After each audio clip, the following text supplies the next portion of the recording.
Bismillahirrahmanirrahim. Assalamualaikum warahmatullahi wabarakatuh. Salam sejahtera untuk kita semua. Dan di video kali ini Pak Budi akan menyampaikan ke kalian materi biologi kelas 10, yaitu tentang protista.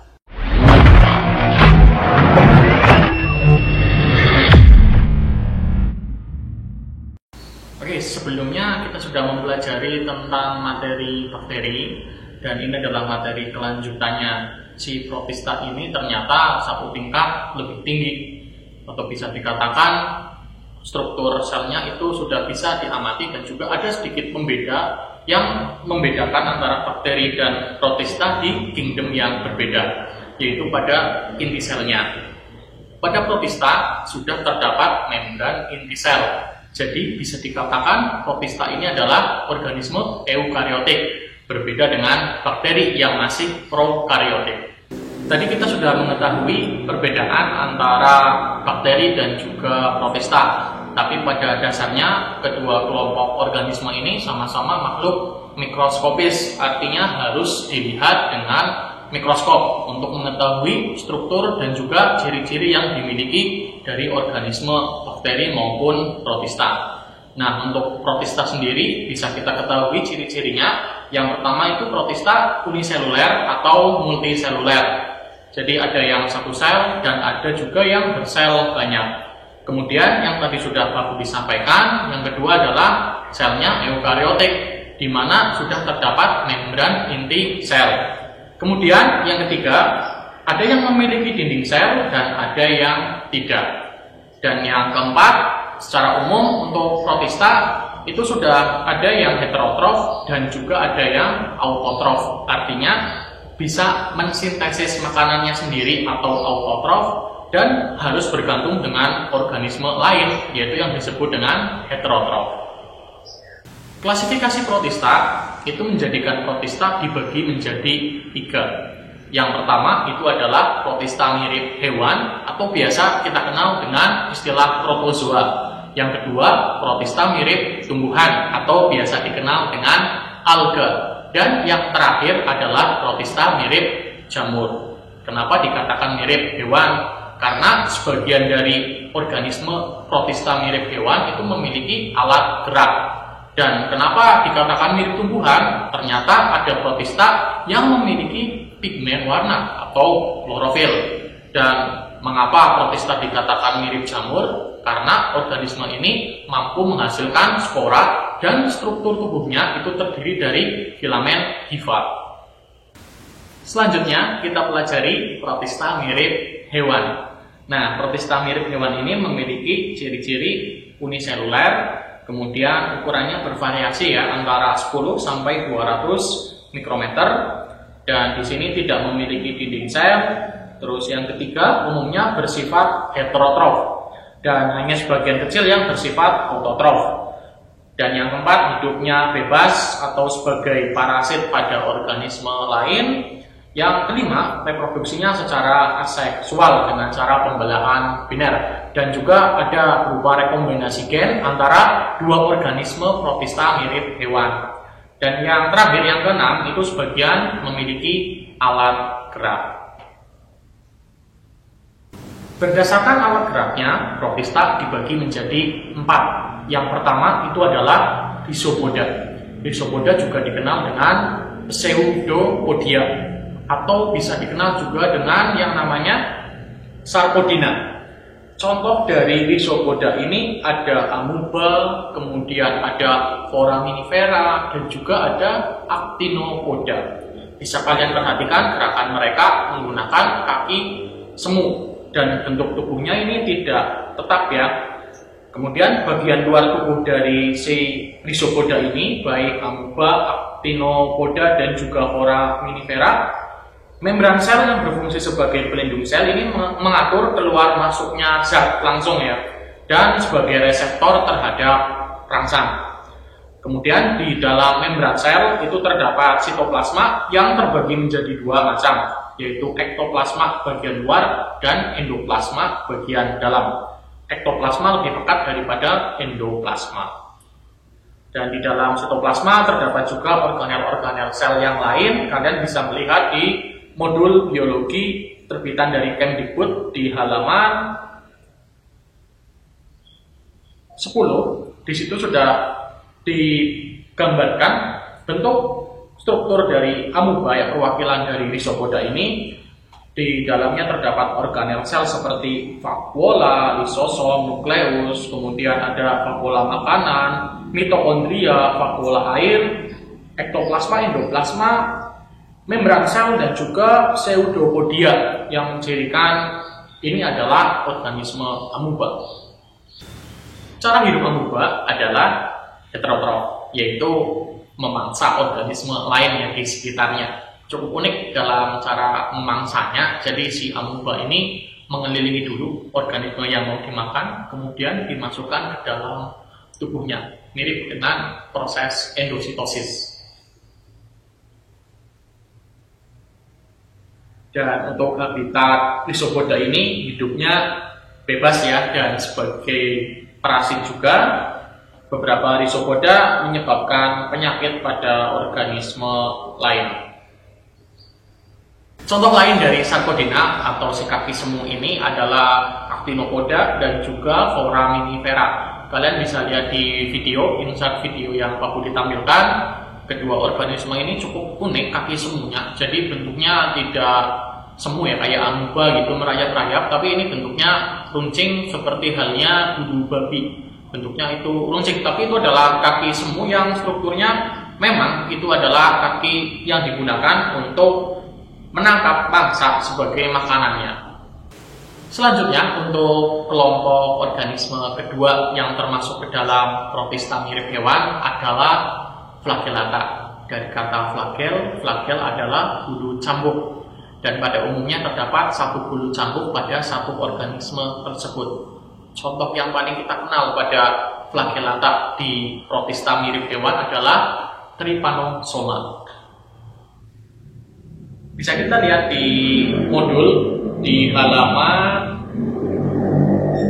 13. Di situ ada bentuk flagellata, yaitu Trypanosoma, dan ada contoh yang lain juga selain Trypanosoma.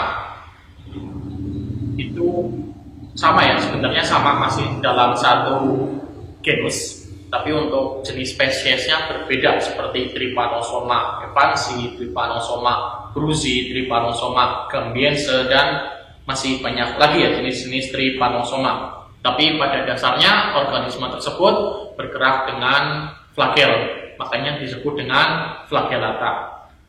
Tapi kalau kita lihat pada Trypanosomanya itu sendiri, ya, Trypanosoma sp, kita anggap sebagai organisme secara umum Trypanosoma. Di sini kita lihat struktur tubuh dari Trypanosoma. Di sini tubuhnya itu mirip dengan sel leher pada Foraminifera, memiliki flagel yang berfungsi sebagai alat gerak dan juga menghasilkan aliran air ke dalam tubuh. Dan si Trypanosoma ini memiliki kinetoplas yang berfungsi menyimpan DNA ekstranukleus. Habitat pada Trypanosoma sebagai parasit pada manusia dan juga hewan, hidupnya bebas, ada yang soliter dan juga ada yang berkoloni. Dan cara reproduksi dari Zooflagellata ini atau protista mirip hewan itu dengan cara pembelahan biner membujur. Dalam proses pembelahannya hanya sel dan inti sel yang membelah, sedangkan flagel tidak ikut membelah.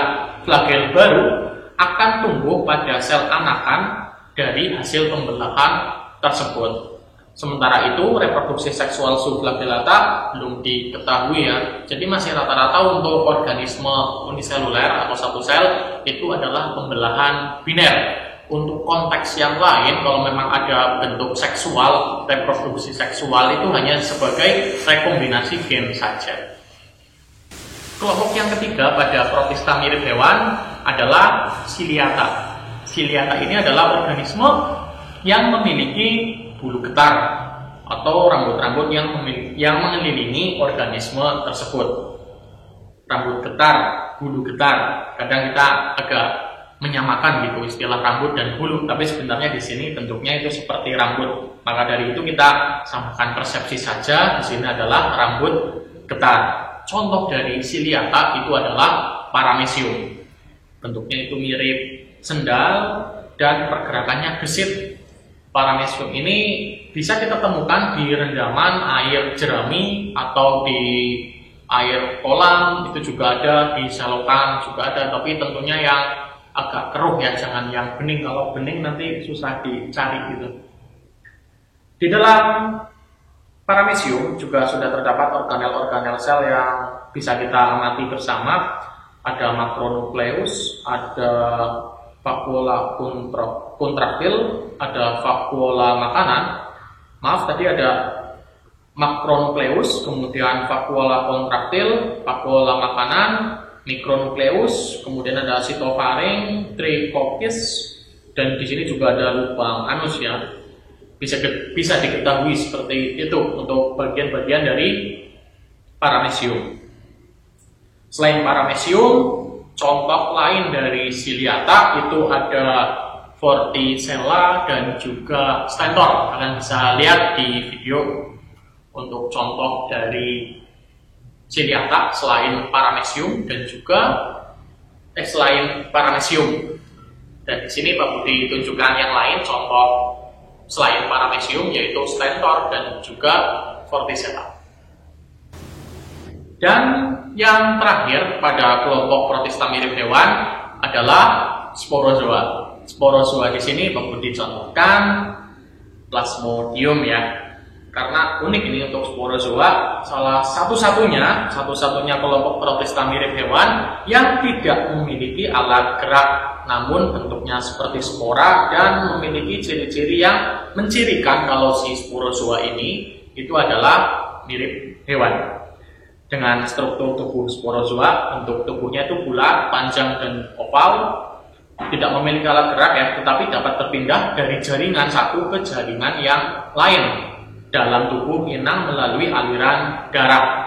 Kemudian yang keempat, memiliki sebuah nukleus tanpa vakuola kontraktil dan dapat membentuk pista berdinding tebal saat berada di usus vektor. Untuk cara hidup reproduksi sporozoa dapat melakukan reproduksi secara seksual dan aseksual, dan untuk reproduksi aseksualnya dilakukan dengan sizogoni dan sporogoni, sedangkan reproduksi seksualnya dilakukan melalui penyatuan gamet jantan dan juga gamet betina. Kalian bisa lihat untuk siklus hidup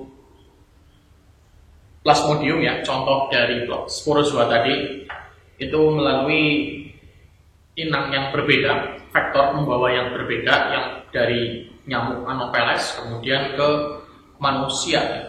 Dari nomor 1 di sini kalian bisa lihat untuk siklus aseksualnya. Kemudian nomor 2 ya, di sini ada merozoidnya.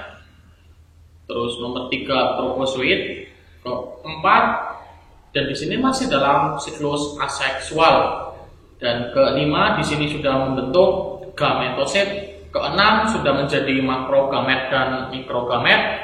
Dan di sini sudah ada proses yang namanya reproduksi seksual karena sudah ada mikrogamet dan makrogamet, dan akan dihasilkan zigot, kemudian ookinet, ookista, dan nanti akan kembali ke bentuk sporozoid. Itu adalah siklus hidup dari Plasmodium sp.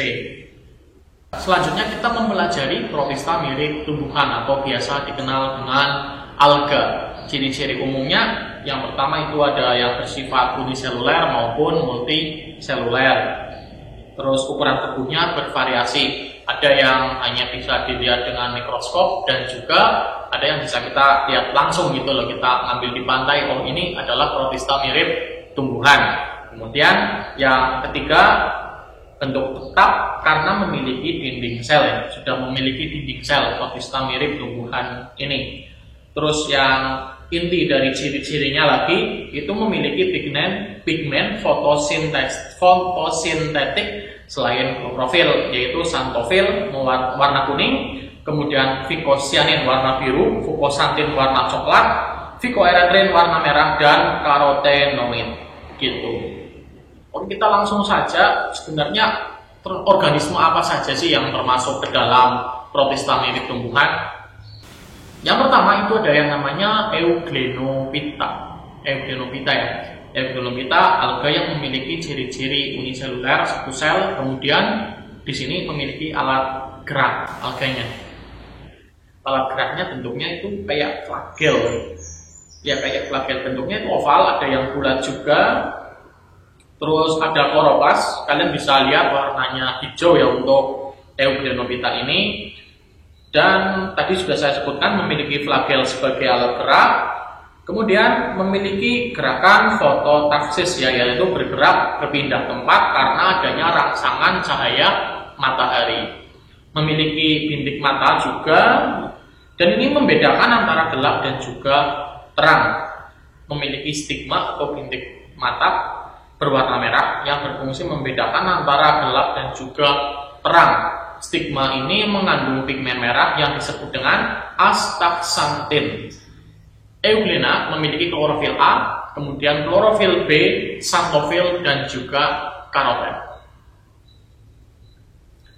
Untuk hidupnya sendiri, Euglenopitta itu ada di air tawar ya, jarang kita temukan di air laut. Contoh dari Euglena itu adalah Euglena viridis.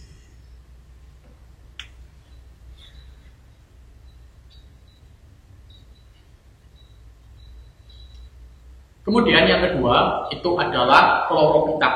Dari kata chloro ya, Chlorophyta. Berarti di sini memiliki klorofil hijau dan ciri-cirinya ada yang uniseluler dan juga multiseluler. Bentuk tubuhnya bervariasi, ada yang bulat, kemudian ada yang filamen, ada yang lembaran juga, dan juga ada yang menyerupai tumbuhan tingkat tinggi. Kalian bisa lihat untuk ciri-ciri klorofil itu, kalian bisa lihat untuk ciri-ciri Chlorophyta ada di halaman 31. Di situ juga ada contohnya untuk Chlorophyta ya, warnanya hijau. Karena Chlorophyta itu memiliki klorofil sehingga mampu mensintesis makanannya sendiri. Jadi sudah jelas ya kalau Chlorophyta itu adalah autotrof, mampu mensintesis makanannya sendiri. Contoh dari Chlorophyta itu adalah ulva, kemudian juga ada volvox, dan juga ada spirogyra. Itu beberapa contohnya, yang lain masih ada lagi. Dan selanjutnya kelompok pada protista mirip hewan dari yang tadi ya, kemudian disebutkan dari yang tadi Euglena, Euglenopitta, kemudian ada Chlorophyta, dan yang ketiga di sini ada Chrysophyta. Chrysophyta itu adalah ganggang keemasan. Di sini bentuknya uniseluler dan juga multiseluler. Memiliki dinding sel yang mengandung hemiselulosa, pektin atau silika. Dan ada yang memiliki pirenoid sebagai tempat penyimpanan makanan. Bentuknya keemasan, contohnya adalah Ochromonas dan juga ada Sinura. Kelompok yang keempat pada protista mirip hewan itu adalah Basilaryophyta atau disebut dengan algae di atom. Rata-rata atau sebagian besar dari Basilaryophyta itu adalah uniseluler, artinya satu sel, dan memiliki dinding dari bahan silikat hidrat yang terdiri atas dua bagian seperti kotak dengan tutupnya, yaitu wadah atau hipoteka dan tutup epiteka. Epiteka berukuran lebih besar daripada hipoteka. Di antara epiteka dan hipoteka terdapat selah yang disebut dengan clave tulisannya.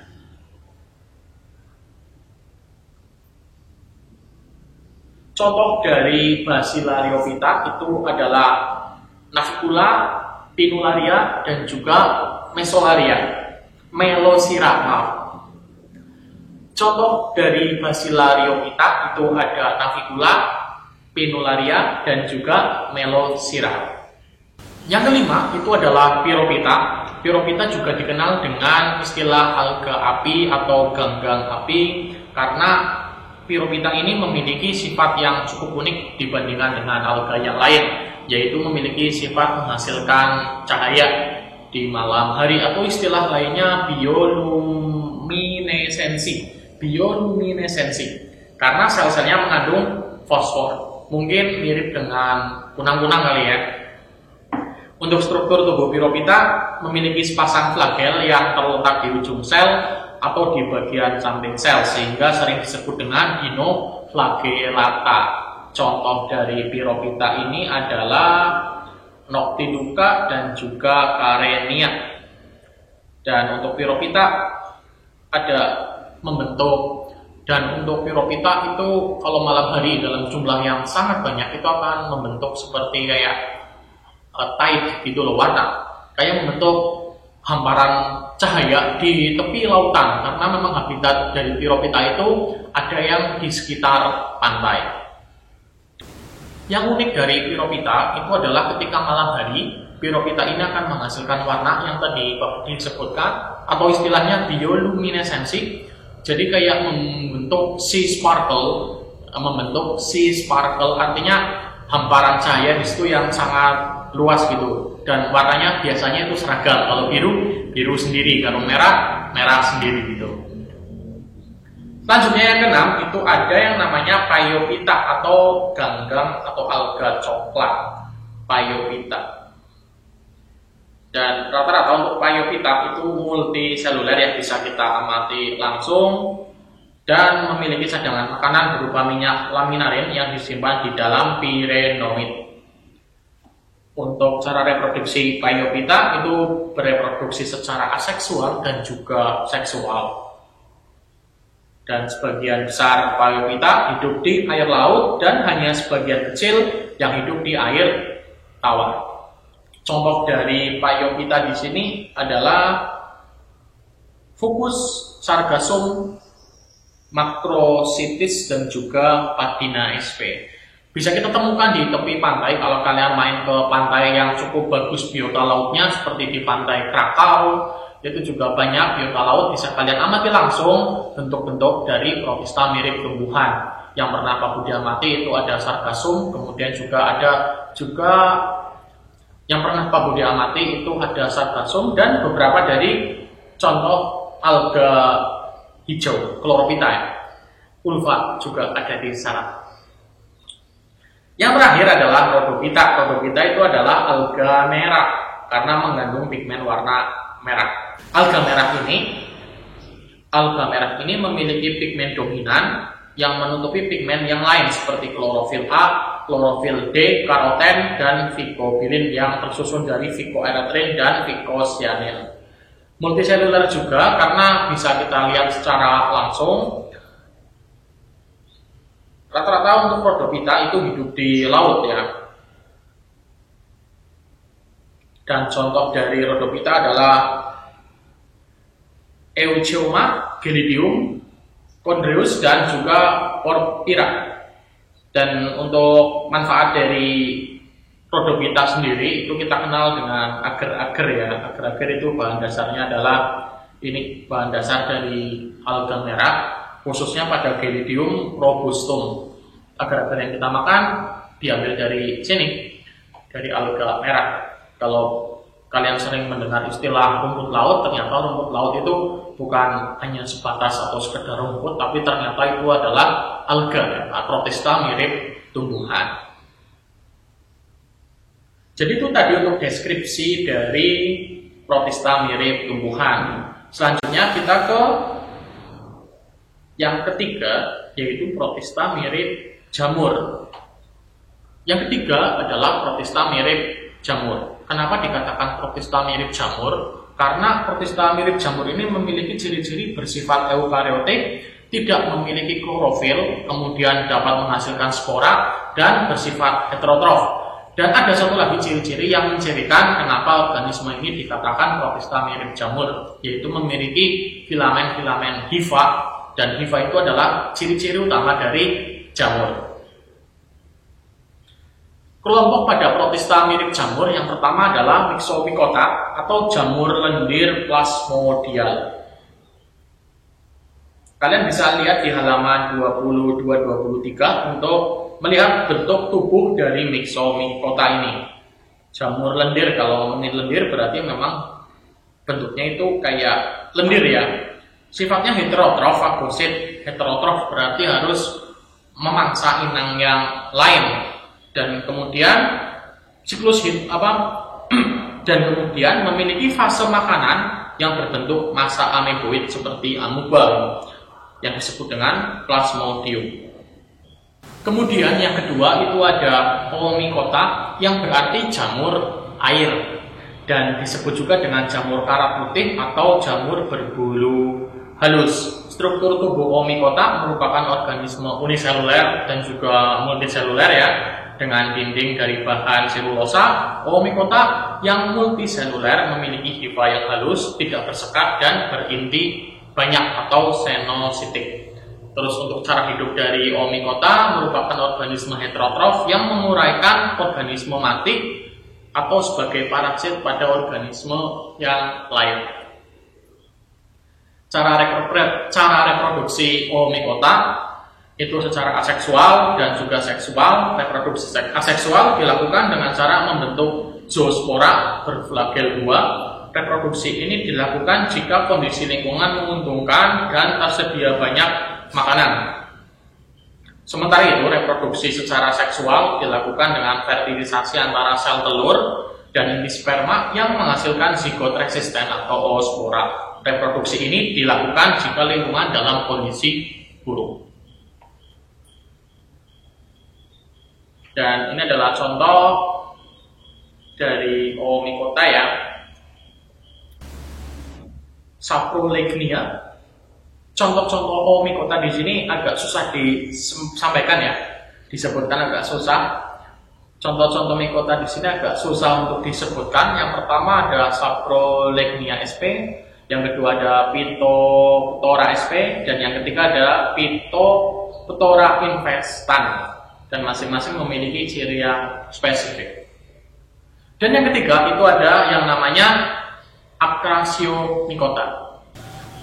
Untuk ciri-ciri dari Acrasiomycota itu adalah jamur lendir bersekat ya. Jamur ini memiliki fase makanan berupa sel-sel yang hidup soliter. Jamur ini memiliki fase makan berupa sel-sel yang hidup soliter. Akan tetapi jika makanannya habis, sel-sel tersebut akan membentuk agregat atau koloni dalam satu unit. Dalam satu unit ini terdapat sekitar 125.000 sel. Dan agregat ini dapat berpindah-pindah tempat. Acrasiomycota bersifat haploid dan zigotnya bersifat diploid. Acrasiomycota menghasilkan sel-sel amuboid dan mixamuba. Pada fase makan, sel soliter akan membentuk kaki-kaki semu.